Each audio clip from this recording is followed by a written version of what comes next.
ಉಪವಾಸ ಸತ್ಯಾಗ್ರಹ ಕೊನೆಗೊಳಿಸುವಂತೆ ಸೋನಂ ವಾಂಗ್ಚುಕ್ ಅವರನ್ನ supreme court bar association ಅಧ್ಯಕ್ಷ ವಿಕಾಸ್ ಸಿಂಗ್ ಕೇಳಿಕೊಂಡಿದ್ದಾರೆ. ವಾಂಗ್ಚುಕ್ ಅವರ ಆರೋಗ್ಯ ಹದಗೆಡುತ್ತಿರುವ ಬಗ್ಗೆ ಸಿಂಗ್ ಕಳವಳ ವ್ಯಕ್ತಪಡಿಸಿದ್ದಾರೆ. ವಾಂಗ್ಚುಕ್ ಅವರ ಉಪವಾಸ ಮುಂದುವರೆದಿದ್ದು ಅವರ ಸ್ಥಿತಿಯ ಬಗ್ಗೆ ಕಳವಳ ಹೆಚ್ಚುತ್ತಿದೆ. ಅವರಿಗೇನಾದ್ರೂ ಆಗಬಹುದು ಅನ್ನೋ ಆತಂಕ ಇದೆ. ಅವರು ಸಾಧ್ಯವಾದಷ್ಟು ಬೇಗ ಉಪವಾಸ ಅಂತ್ಯಗೊಳಿಸುವಂತೆ ಮಾಡಬೇಕಾಗಿದೆ.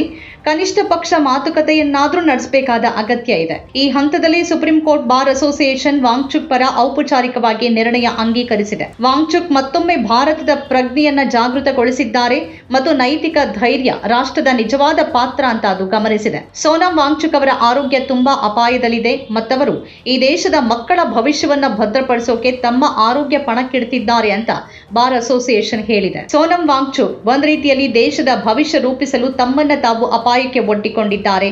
ಆದರೆ ಇದರಿಂದ ನಾವು ತೀವ್ರ ದುಃಖಿತರಾಗಿದ್ದೇವೆ ಮತ್ತು ಉಪವಾಸ ಸತ್ಯಾಗ್ರಹ ಇನ್ನೂ ಕೊನೆಗೊಂಡಿಲ್ಲ ಅಂತ ವಕೀಲರು ತೀವ್ರ ವಿಷಾದ ವ್ಯಕ್ತಪಡಿಸಿದ್ದಾರೆ. ಸಾಂಸ್ಥಿಕ ಪ್ರಜ್ಞೆ ತುರ್ತು ಮತ್ತು ಸೂಕ್ಷ್ಮತೆಯಿಂದ ಪ್ರತಿಕ್ರಿಯಿಸಿಲ್ಲ ಅಂತ ಕೂಡ ಬಾರ್ ಅಸೋಸಿಯೇಷನ್ ನಿರ್ಣಯದಲ್ಲಿ ಬರೆಯಲಾಗಿದೆ. ಅಂದರೆ ವಾಂಗ್ಚುಕ್ ಅವರ ಬೇಡಿಕೆಗಳಿಗೆ ತುರ್ತು ಮತ್ತು ಸೂಕ್ಷ್ಮತೆಯಿಂದ ಸರ್ಕಾರ ಪ್ರತಿಕ್ರಿಯಿಸಿಲ್ಲ ಅನ್ನೋದು ಸಂದೇಶವಾಗಿದೆ.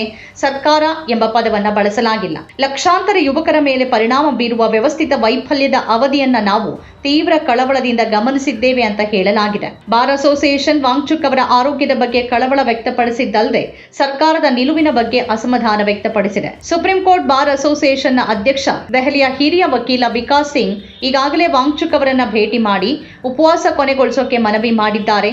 ಆದರೆ ಯಾರೇ ಮನವಿ ಮಾಡ್ತಾ ಇದ್ರು ವಾಂಗ್ಚುಕ್ ಮಾತ್ರ ನೀವು ನನಗ್ಯಾಕೆ ಮನವಿ ಮಾಡ್ತಿದ್ದೀರಿ, ನನ್ನ ಬೇಡಿಕೆಗಳನ್ನ ಒಪ್ಪೋಕೆ ಸರ್ಕಾರವನ್ನ ಕೇಳಿ ಅಂತ ಹೇಳ್ತಿದ್ದಾರೆ. ಅನೇಕ ಸಾಮಾನ್ಯ ಮತ್ತು ಪ್ರಮುಖ ಜನ ಅಲ್ಲಿಗೆ ಹೋಗ್ತಿದ್ದಾರೆ ಮತ್ತು ಅವರನ್ನ ಬೆಂಬಲಿಸುತ್ತಿದ್ದಾರೆ. ದಂಗಲ್ ಚಿತ್ರದ ನಟಿ ಫಾತಿಮಾ ಶೇಖ್ ಕೂಡ ಅವರನ್ನ ಬೆಂಬಲಿಸಿದ್ದಾರೆ. ಅಖಿಲೇಶ್ ಯಾದವ್ ಅವರ ಪತ್ನಿ ಡಿಂಪಲ್ ಯಾದವ್ ಕೂಡ ಭೇಟಿಯಾಗಿದ್ದಾರೆ. ಎಲ್ಲ ವಿರೋಧ ಪಕ್ಷಗಳು ಮುಂದೆ ಬಂದು ವಿದ್ಯಾರ್ಥಿಗಳನ್ನ ಅವರ ಹೋರಾಟದಲ್ಲಿ ಬೆಂಬಲಿಸಬೇಕು ಅಂತ ಡಿಂಪಲ್ ಯಾದವ್ ಮನವಿ ಮಾಡಿದ್ದಾರೆ. ಈ ನಡುವೆ ವಾಂಗ್ಚುಕ್ ಅವರು 20ನೇ ತಾರೀಕಿನವರೆಗಂತೂ ಬದುಕಿರ್ತೀನಿ ಅಂತ ಸಂಸತ್ ಭವನಕ್ಕೆ ಮೆರವಣಿಗೆ ಹೊರಡುವ ದಿನವನ್ನ ಸೂಚಿಸುತ್ತಿದ್ದಾರೆ. ರೈತ ಚಳವಳಿಯ ನಾಯಕ ರಾಕೇಶ್ ಟಿಕಾಯತ್, ಎಎಪಿ ನಾಯಕ ಅರವಿಂದ್ ಕೇಜ್ರಿವಾಲ್ ಕೂಡ ಸೋನಂ ಅವರನ್ನ ಭೇಟಿಯಾಗಿದ್ದಾರೆ. ಕೇಜ್ರಿವಾಲ್ ತಮ್ಮ ಮಾತುಗಳಲ್ಲಿ ಅಣ್ಣಾ ಹಜಾರೆ ಹೋರಾಟವನ್ನ ನೆನಪಿಸಿಕೊಂಡ್ರು. ಅವತ್ತು ಆ ಸರ್ಕಾರ ಉಳಿಲಿಲ್ಲ, ಅದು ತನ್ನ ಅಹಂಕಾರದಿಂದ ಮುಳುಗ್ತು.